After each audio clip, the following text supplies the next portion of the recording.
తాపీ మేస్త్రిగా ఉన్న అందశ్రీ గారు ఇటుకపై ఇటుక పేర్చి ఇల్లు కడితే ఎలా ఉంటుందో నైపుణ్యం ఉన్న తాపీ మేస్త్రి పదాలపై పదాలను పేర్చి జయ జయ హే తెలంగాణ అనే గానాన్ని తెలంగాణ ప్రజల గుండెల్లో వారు రగల్చిన ఉద్యమ స్ఫూర్తి తండాలలో గూడాలలో మార్మూల పల్లెల్లో దళితులు గిరిజనులు ఆదివాసులనే కాదు తెలంగాణ గడ్డ మీద పుట్టిన ప్రతి బిడ్డను చైతన్యం చేసి కోట్లాది మందిని తెలంగాణ ఉద్యమ బాట నడిపించిన స్ఫూర్తి ప్రదాత అందశ్రీ అని నేను ఈరోజు చెప్పదలుచుకున్నాను. వారి స్ఫూర్తి ప్రజాప్రతినిధులు పార్టీలు వైఫల్యం చెందినప్పుడు ఉస్మానియా కాకతీయ యూనివర్సిటీల లక్షలాది మంది విద్యార్థులను ఉద్యమకారులుగా మార్చి వారి పాటనే ఈరోజు మన గుండెల్లో ఒక చైతన్యాన్ని నింపింది. అలాంటి అందశ్రీ వారు రచించిన జయ జయ హే తెలంగాణ రాష్ట్ర గీతంగా మారి ప్రతినిత్యం మన ఇళ్లల్లో మన బడుల్లో మన గుడుల్లో మోగుద్ది అని 4 కోట్ల తెలంగాణ ప్రజలు ఆనాడు భావించారు. కానీ కర్కశకులైన పాలకులు త్వర అహంకారంతో పరిపాలనను అందించే వాళ్ళు అందశ్రీ మాటను పాటను గళాన్ని నిర్బంధించాలి నిర్మూలించాలి అని కుట్రపూరితంగా 10 సంవత్సరాలు ఆ పదాన్నే వినిపించనీయకుండా అందశ్రీ మీద కక్షతోని ప్రజలై పాడుకున్న జయ జయ హే తెలంగాణను కప్పిపుచ్చే ప్రయత్నం చేసిరు.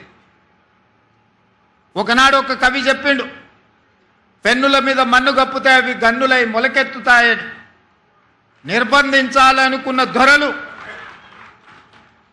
ఆ నిర్బంధం నుంచి తెంచుకున్న సంకళ్ళు ఈనాడు తెలంగాణ రాష్ట్ర గీతంగా ప్రతి బడిలో ప్రతి గుడిలో ప్రతి ప్రభుత్వ కార్యాలయంలో ఈరోజు మనం మాట్లాడుకునే పరిస్థితి వచ్చిందంటే తాత్కాలికంగా వాళ్ళు అనుకొని ఉండొచ్చు, సంతోషపడి ఉండొచ్చు, లేకపోతే పైశాచిక ఆనందాన్ని పొంది ఉండొచ్చు. అన్నిటికీ మేమే కారణం, అన్నీ మాకే కావాలి అని కోరుకొని ఉండొచ్చు. కానీ పాటతో పెట్టుకున్నాడు అందశ్రీ గద్దరన్న లాంటి యుద్ధ నౌకలతో పెట్టుకున్నాడు కాల గర్భంలో కలిసిపోతాడని ఆనాడే చెప్పినాం.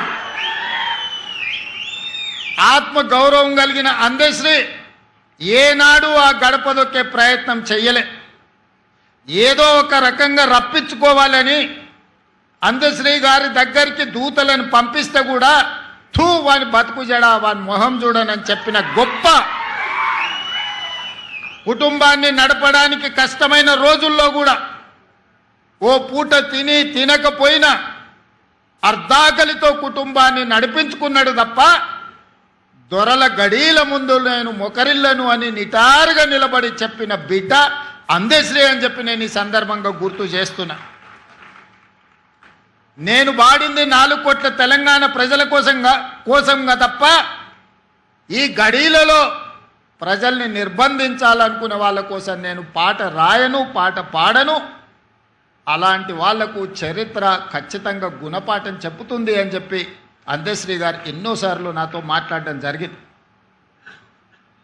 ఆనాడు ఏ విధంగా ఎట్లయినా సరే 600 అటు సూర్యుడు ఇటు మొలిసినా సరే ఈసారి ఎన్నికల్లో గడీలను బద్దలు కొట్టాలి.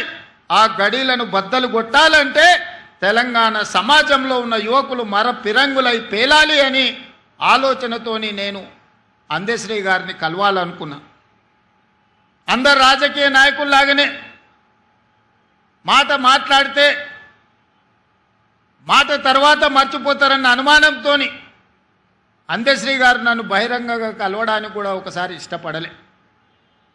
నేను చెప్పిన ఒకసారి కలవడం వల్ల మీ అనుమానాలైనా తొలగిపోవచ్చు, నా అవగాహన అయినా పెరగవచ్చు. కలవడం ద్వారా తెలంగాణ సమాజానికి మేలే జరుగుతుంది తప్ప ఎవరికి అన్యాయం జరగదని నమ్మకం, విశ్వాసం, భరోసా అందశ్రీ గారికి కల్పిస్తే ఒక మిత్రుడి ఇంటిలో అందశ్రీ గారు కలిసిండ్రు.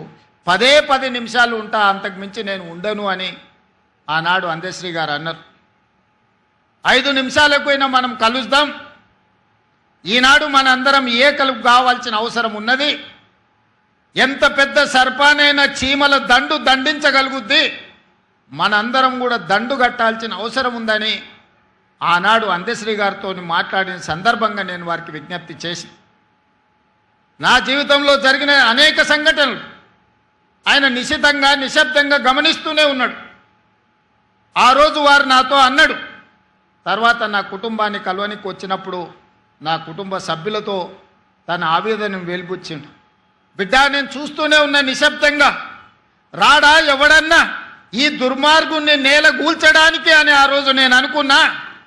ఈ రోజు నా రేవంతుడు నాకు ఆ నమ్మకం కలిగించిన, అందుకే నీ ఇంటి గడప తొక్కినా అని నా ఇంటికి వచ్చినప్పుడు నా కుటుంబ సభ్యులతోని అందశ్రీ అన్న మాటలు, ఆ మాటతో అందశ్రీ కవి, గాయకుడు, తెలంగాణ ఉద్యమకారుడు నాకు ఆత్మ బంధువుగా మారిండు. నా కుటుంబంలో పెద్దన్నగా నేను అందశ్రీ గారిని ఆమోదించిన. మేము 7 మంది అన్నదమ్ముళ్ళం, నేను 4వ వాడిని. మా పెద్దన్ననే నాకు స్ఫూర్తి. ఈరోజు ఈ స్థాయికి రావాలని, ఒక స్థాయిలో ఉండాలని ఎన్నో కలలు మా అన్న నాడు అన్నాడు. నేను ఎదుగుతున్న క్రమంలో మా అన్నను కోల్పోయినా. ఆ తర్వాత నాకు కనిపించిన పెద్దన్న అందశ్రీ అని చెప్పి నేను ఈ సందర్భంగా చెప్పదలుచుకున్నా.